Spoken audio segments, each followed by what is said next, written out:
महाराष्ट्राच्या राजकारणात सध्या लोकसभा निवडणुकीनंतर अंतर्गत कुरघोडी आणि गुप्त बैठकांचा मोठा धुराळा उडाला आहे. अजित पवारांच्या राष्ट्रवादी काँग्रेसमध्ये तर एका जागेवरून थेट घराणेशाही विरुद्ध जुन्या निष्ठावंतांचा संघर्ष उफाळून आलाय.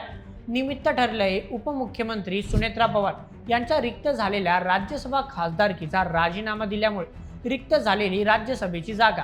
या जागेवर पक्षाचे ज्येष्ठ नेते छगन भुजबळ यांनी स्वतःसाठी किंवा आपल्या कुटुंबासाठी अत्यंत मजबूत दावा ठोकला होता. परंतु ऐनवेळी भुजबळांना डावलून प्रफुल्ल पटेलांचे समर्थक राजेंद्र जैन यांना उमेदवारी जाहीर झाली.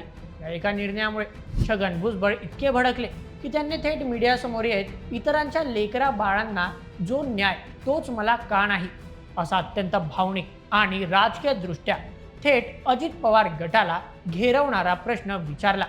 भुजबळांच्या या थेट निशाण्यावर आता पक्षाचे प्रदेशाध्यक्ष सुनील तटकरे यांनी असा काही कडकडीत पलटवार केलाय ज्याने राजकीय वर्तुळात मोठी खळबळ उडवून दिली आहे. आजच्या या व्हिडिओमध्ये आपण याच हाय व्होल्टेज राजकीय नाटकाची इनसाइड स्टोरी आणि त्यामागील खरी समीकरणं समजून घेणार आहोत. चल मग सुरुवात करूया आजच्या व्हिडिओला.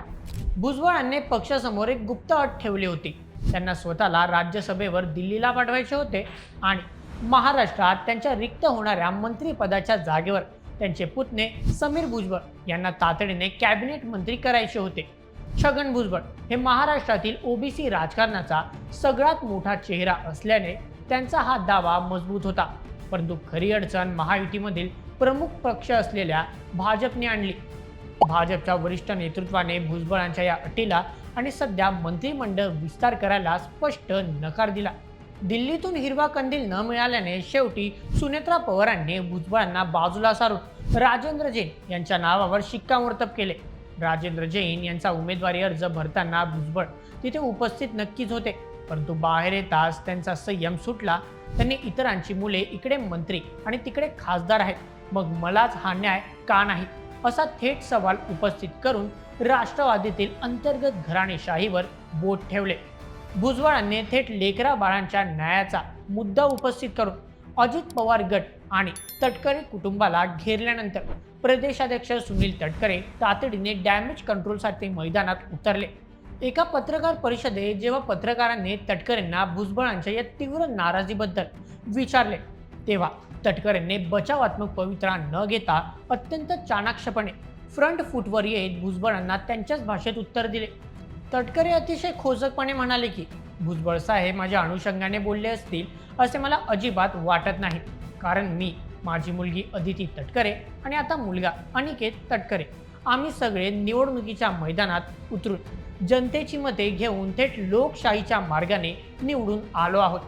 म्हणजेच तटकरेंनी भुजबळांना अप्रत्यक्षपणे असा टोला लगावला की आम्हाला कोणतीही गोष्ट सत्तेत आयती किंवा ताटात वाढून मिळालेली नाही, तर आम्ही ती स्वतःच्या ताकदीवर मिळवली आहे. पुढे बोलताना तटकरे हेही म्हणाले की जगातील कोणत्याही राजकीय पक्षाला आपल्या सर्वच नेत्यांना 100% खुश ठेवणे कधीच शक्य नसते. त्यामुळे भुजबळांची नाराजी स्वाभाविक असली तरी पक्षाचा निर्णय अंतिम आहे. भलेही सुनील तटकरेंनी भुजबळांना त्यांच्या राजकीय मर्यादांची जाणीव करून दिली असली तरी आगामी विधानसभा निवडणुकांच्या तोंडावर छगन भुजबळांसारख्या मोठ्या ओबीसी नेत्याला पूर्णपणे दुखावणे अजितदादा गटाला अजिबात परवडणारे नाही. म्हणूनच तटकरेंनी वक्तव्याच्या शेवटी भुजबळांचे कौतुक करत स्पष्ट केले की भुजबळ साहेब पक्षाचे संस्थापक अध्यक्ष राहिले आहेत. त्यांचे योगदान खूप मोठे आहे आणि पक्षात त्यांचा मान सन्मान पुढेही राखला जाईल. भुजबळांची मनधरणी करण्यासाठी आपण स्वतः लवकरच त्यांची वैयक्तिक भेट घेणार असल्याचे सांगत तटकरेंनी वाद शांत करण्याचा प्रयत्न केला. या संपूर्ण वादासोबतच महायुतीत अर्थ खात्याच्या निधी वाटपावरून सुरू असलेल्या धुसफुशीवर बोलताना तटकरेंनी स्पष्ट केले की सुनेत्रा वहिनी आणि पक्षाचे वरिष्ठ नेते लवकरच उपमुख्यमंत्री एकनाथ शिंदे यांची भेट घेणार असून आमचा मुख्य अजेंडा अर्थ खात्याशी संबंधितच असेल. एकूणच काय तर राष्ट्रवादी काँग्रेसमध्ये सध्या वरून शांतता दिसत असली तरी विधानसभा निवडणुकीच्या तोंडावर आतून मोठा ज्वालामुखी धुकमकतो आहे. आता सुनेत्रा पवार भुजबळ साहेबांची नाराजी कशी शांत करतात की निवडणुकीच्या आधी भुजबळ काही वेगळाच राजकीय करेक्ट कार्यक्रम करतात हे पाहणे महत्त्वाचे ठरणार आहे. तुम्हाला या संपूर्ण वादावर आणि सुनील तटकरे यांनी दिलेल्या उत्तरावर काय वाटते? तुमचे मत आम्हाला कमेंटमध्ये नक्की कळवा आणि अशाच व्हिडिओसाठी सबस्क्राईब करा बोल MH आपल्या यूट्यूब चॅनलला. धन्यवाद.